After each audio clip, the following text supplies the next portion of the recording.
전남대학교병원의 새 병원 건립 사업이 정부 예비타당성 조사의 문턱을 넘지 못했습니다. 전남대병원은 보완을 거쳐 다시 예타에 도전할 계획입니다. 광주광역시가 추진하는 수소 트램 도입과 관련해 지하철 사각지대를 중심으로 트램을 연결한다는 취지는 좋지만 오히려 교통 혼잡이 더욱 심해질 수 있다는 지적도 나옵니다. 공직선거법을 위반한 혐의를 받는 이병루 가명군수가 구속심사를 받기 위해 법원에 출석했습니다. 구속 여부는 오늘 밤 늦게 결정날 걸로 보입니다. 지난 광복절에 나주 출신 독립유공자 2명이 뒤늦게 정부 포상을 받았습니다. 숨진 지 120년 만에 항일 의병 활동을 인정받았습니다. 여러분 안녕하십니까? KBC 8시 뉴스입니다. 전남대학교 병원의 새 병원 건립 사업이 정부 예비타당성 조사의 문턱을 넘지 못했습니다. 전남대병원은 보완을 거쳐 다시 한번 예타에 도전한다는 계획입니다. 신민지 기자입니다. 전남대병원이 새 병원 건립 사업인 미래형 뉴스마트 병원이 기획재정부 재정사업평가위원회 심의 결과 예비타당성 조사 대상 사업에서 제외됐습니다. 제외 사유는 공식적으로 나오지 않았지만 용도 지역 변경 등 도시관리계획 변경 절차가 완료되지 못했기 때문으로 추정됩니다. 기재부에서는 이달 초 전남대병원 측이 제출한 예비타당성 조사 요구서와 관련해 2가지 검토 의견을 제시했습니다. 병원 이사회가 새 병원 건립 관련 의결사항을 이행하지 않은 것과 현재 의과대학 부지를 병원 부지로 용도를 변경하는 도시관리계획 변경 절차가 완료되지 않은 것 2가지였습니다. 전남대병원은 지난 5일 병원 이사회 의결을 마무리하고 도시관리계획 변경은 광주시에 공문으로 대체하는 등 용도 변경을 위한 서류도 보완을 했다며 이해할 수 없다는 반응입니다. 공문만으로도 이제 가능하다고 생각했었는데 도시관리계획 변경 전에 예타 대상 사업 선정된 사례가 있어서 공문으로 이제 왜냐하면 저희 땅이고 저희가 뭐 구매해야 될 땅이 아니에요. 그래서 저는 이제 문제 없을 거라고 당연히 생각했었거든요. 전남대병원은 도시관리계획 변경을 마친 뒤 예타에 재도전한다는 계획입니다. 하지만 유관기관 협의와 입안계획 수립, 주민 의견 청취, 도시계획위와 공동의 심의 등 일련의 과정에 적어도 수개월이 소요될 것으로 보여져 연내 통과 여부는 불투명해졌습니다. 12일자 이제 접수가 됐습니다. 이제 절차상으로 큰 무리가 없다면 연내 마무리가 가능하고요. 4개월에서 6개월 저희가 검토를 하고 있거든요. 부지 용도 변경이라는 장애물로 인해 오는 2024년부터 신축 사업을 진행한다는 전남대병원의 새 병원 신축 계획에도 차질이 우려됩니다. KBC 신민지입니다. 민선 8기 광주광역시가 의욕적으로 추진하고 있는 수소 트램 도입과 관련해 기대와 우려의 목소리가 교차하고 있습니다. 지하철 사각지대를 중심으로 트램을 연결한다는 취지는 좋지만 오히려 교통 혼잡이 더욱 심해질 수 있다는 지적도 나옵니다. 정의진 기자입니다. 강기정 광주시장이 후보 시절부터 거듭 도입 의욕을 밝혀온 친환경 수소 트램. 민선 8기 첫 조직 개편에서 철도 트램 정책팀을 신설한 것도 이 같은 의지가 반영된 것으로 풀이됩니다. 지난달 국민의힘과의 예산정책협의회에서는 국가지원형 복합쇼핑몰 유치 계획을 밝히며 트램 등 교통망 확충에 6천억 원의 국비를 요청하기도 했습니다. 여의치 않으면 강기정 시장은 11호 트램을 건설하겠다며 강력한 추진 의지를 드러내고 있습니다. 이번 민선 8기 첫 추가 경정 예산안에는 관련 용역비 1억 원을 반영했습니다. 인피에서 제한된 노선이 나왔지 않습니까? 이제 말씀하시고 그래서 이제 그런 부분에 대해서 이제 실제로 방안을 검토를 해볼 필요가 있어서 예산을 이번에 추경에 이제 반영을 지원해놨거든요. 광주시가 추진하고 있는 트램 사업은 크게 2단계로 나뉩니다. 1단계는 농성역에서 버스터미널, 전방, 일심방직, 챔피언스 필드 구간으로 총 사업비 720억 원을 예상하고 있습니다.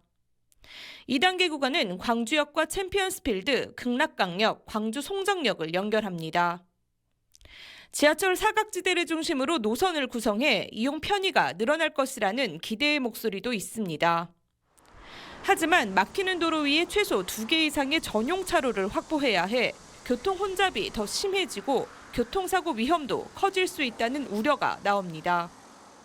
1단계 구간에 포함된 이곳 광천 사거리는 하루 교통량이 12만 대에 이를 정도로 교통이 매우 혼잡한 구간입니다. 도시의 구조와 지형, 교통 환경을 종합적으로 판단해야 한다는 지적이 나오는 이유입니다. 수요 관리 정책이라고 하는데 그거를 해서 차들은 못 들어오게 하고 대중교통만 들어오게 한 거죠. 시민들과의 소통이 굉장히 중요하죠. 예. 어느 정도의 희생은 감수하겠다는 정도가 합의가 돼야 되는 거죠. 대구와 부산, 대전은 이 같은 우려와 비용 문제 등으로 트램 건설 계획을 철회하거나 사업 추진 계획을 다시 검토하고 있습니다. KBC 정의진입니다. 6일 지방선거 과정에서 공직선거법을 위반한 혐의를 받는 이병로 담양군수가 오늘 구속심사를 받기 위해 법원에 출석했습니다. 이병로 군수에 대한 구속 여부는 오늘 밤 늦게 결정날 걸로 보입니다. 조윤정 기자입니다. 구속 전 피의자 신문을 받기 위해 광주지법에 출석한 이병로 담양군수. 혐의를 인정하냐는 취재진의 질문에 즉답을 피했습니다. 시민들에게 식사 제공한 혐의 인정하십니까? 법원에서 잘 소명하겠습니다. 변호사 대리선임 인정하십니까? 잘 소명하겠습니다. 이병로 군수는 6일 지방선거 기간 중 유권자들에게 식사를 제공한 혐의 등을 받습니다. 또 식사를 제공받은 주민들이 참고인 조사를 받게 되자 이들의 변호사를 대리선임해준 혐의로도 추가 입건됐습니다. 경찰은 사안이 중대하고 증거인멸의 우려가 있다며 지난 19일 이병로 군수와 선거 캠프 관계자 1명에 대한 사전 구속영장을 신청했습니다. 이 군수는 현재 광주 서부경찰서 유치장에서 대기 중이며 구속 여부는 오늘 밤 늦게 결정될 것으로 보입니다. 만약 구속영장이 발부되면 이 군수는 민선 8기 광주 전남 지자체장 중 처음으로 구속되는 불령애를 안게 됩니다. KBC 조윤정입니다.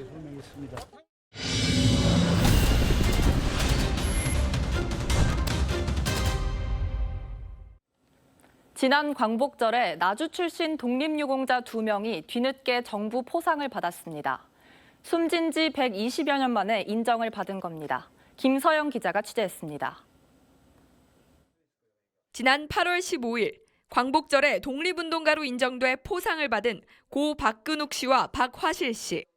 형제는 1895년 명성황후가 시해된 후 나주에서 활동하며 친일파를 처단하고 상소문을 올리는 등 항일 의병 활동을 했습니다.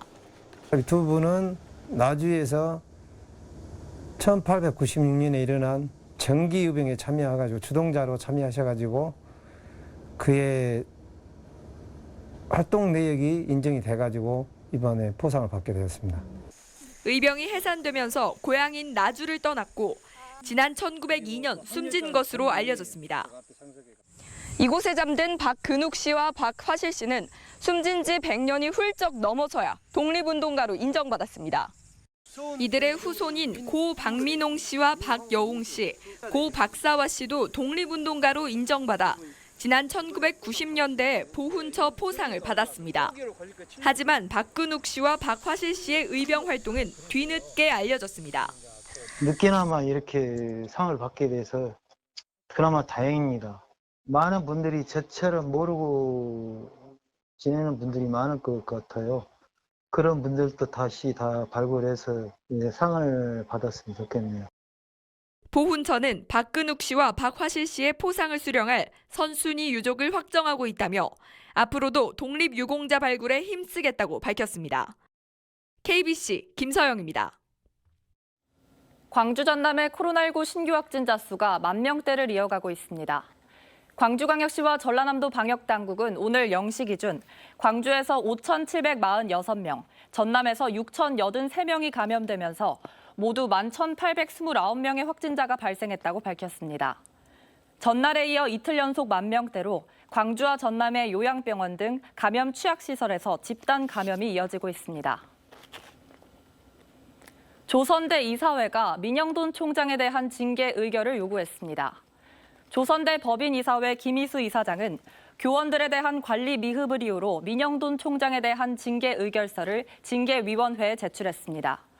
민 총장은 일주일 뒤 열릴 예정인 징계위에 직접 출석해 징계 의결 내용에 대해 소명할 것으로 전해졌습니다. 원자재가 급등 속에 광주 전남 지역 제조업 경기 부진이 이어지고 있습니다. 한국은행 광주 전남본부가 발표한 8월 광주 전남 제조업 업황 지수는 72로 전국 평균인 80에 크게 못 미친 걸로 나타났습니다. 다음 달 업황 전망 역시 전국 대비 10포인트나 낮은 걸로 집계돼 지역 기업들이 다른 지역에 비해 광주 전남의 경기 전망을 어둡게 보는 걸로 분석됩니다. 지역 제조기업들의 경영 애로사항으로는 원자재 가격 상승이 30.3%로 가장 많았고 불확실한 경제 상황, 인력난과 인건비 상승, 내수 부진 등이 꼽혔습니다. 올해 상반기 여수광양항 수출입 물동량이 전국 항만 가운데 1위를 기록했습니다. 여수광양항만공사는 올 상반기 여수광양항 수출입 물동량이 1억 100만 톤으로 전국 1위를 차지했고 울산항, 부산항, 인천항이 그 뒤를 이었다고 밝혔습니다. 여수광양항은 여수산단 석유화학 제품과 광양제철소의 철강을 기반으로 자동차와 컨테이너 등 대부분의 화물을 처리할 수 있는 국내 최대 전천후 종합 항만입니다. 오는 29일부터 광주 상무역 앞에서 도시철도 2호선 공사로 차선 변경이 이루어짐에 따라 교통 혼잡이 예상됩니다. 광주광역시 도시철도건설본부는 상무역 사거리에서 시청 방면 50m 구간에 복공판 설치가 일부 완료되면서 근접 구간의 가시설 공사 등을 위해 차선을 변경할 예정이라고 오늘 밝혔습니다. 도시철도건설본부는 차량 통행량이 많은 상무역 주변 공사로 교통 흐름이 원활하지 않을 수 있다며 안내 표지판 등 교통안전 시설물을 설치해 시민 불편을 최소화할 계획입니다. 광주광역시가 국가지원형 복합 쇼핑몰 유치에 적극 나서고 있는 가운데 지역 상인들이 참여하는 민관협의체를 즉시 구성해야 한다는 지적이 나왔습니다. 정의당 광주광역시당은 오늘 논평을 내고 현재 유통대기업 3사가 앞다퉈 제출하고 있는 대형 복합 쇼핑몰 설립 계획안이 그대로 수용될 경우 지역 상권이 초토화될 수 있다며 상인 대책위와 시민사회가 포함된 민관협의처를 구성해 지역 상권 보호와 상생을 위한 방안을 수립해야 한다고 주장했습니다. 또 복합 쇼핑몰 입점 허가 전에 도시 전체에 영향을 미칠 상권 영향평가를 실시하라고 요구했습니다. 지자체가 주도하는 첫 전국 규모 오디션인 목포 뮤직플레이의 온라인 예선이 시작됐습니다. 오늘부터 이틀간 서울 한터 글로벌 스튜디오에서 546개 팀이 제출한 영상을 토대로 온라인 예선을 진행해 60팀을 우선 선발할 예정입니다. 9월 3일부터는 목포 문화예술회관과 평화광장 등지에서 2차 예선을 치러 본 행사 기간인 9월 30일부터 특설 무대에서 준결승과 결승 경연을 통해 탑5를 선정합니다. 행사 기간 동안 국내 정상급 가수들의 공연과 K-팝 콘서트 등을 비롯해 다양한 체험 행사도 마련돼 경연과 음악을 주제로 한 전국 최초 축제가 진행될 예정입니다. 무안교육지원청이 학생들의 창의력 향상과 진로 탐색을 위한 특강을 가졌습니다. 이번 특강은 지역 출신으로 생명공학 분야의 전문가인 제주대 박세필 박사를 초청해 줄기세포와 생명체 복지 연구의 현재와 미래 직업에 대한 강의가 이뤄졌습니다. 무안교육지원청은 창의융합날의 교육을 특성화해 진로 탐색 기회를 제공하기 위한 강의와 체험 등을 지속적으로 진행하고 있습니다. 일부 즉석 조리업소에서 판매하는 김밥에서 식중독 원인균이 초과 검출돼 주의가 요구됩니다. 광주광역시 보건환경연구원은 배달 전문점 위생점검에서 수거된 김밥과 자체 수거한 45개소 판매업소 김밥을 검사한 결과 한 곳에서 식중독 원인균인 바실루스 세레우스가 초과 검출됐다고 오늘 밝혔습니다. 보건환경연구원은 고온다습한 날씨가 이어지고 있어 다음 달까지는 식중독이 집중적으로 발생할 걸로 예상된다며 예방에 각별히 신경 써달라고 당부했습니다. 광주 북구청이 구청사 침투 공격과 드론 공격에 대비해 대응 훈련을 실시했습니다. 북구청은 오늘 북구청 광장에서 31사단과 119 특수구조단, 북부경찰서, 북부소방서 등과 함께 을지 연습을 진행했습니다. 오늘 훈련은 북구 청사 침투, 드론 테러 발생 시 진압과 청사 복구, 인명 구조 등의 내용을 진행됐습니다.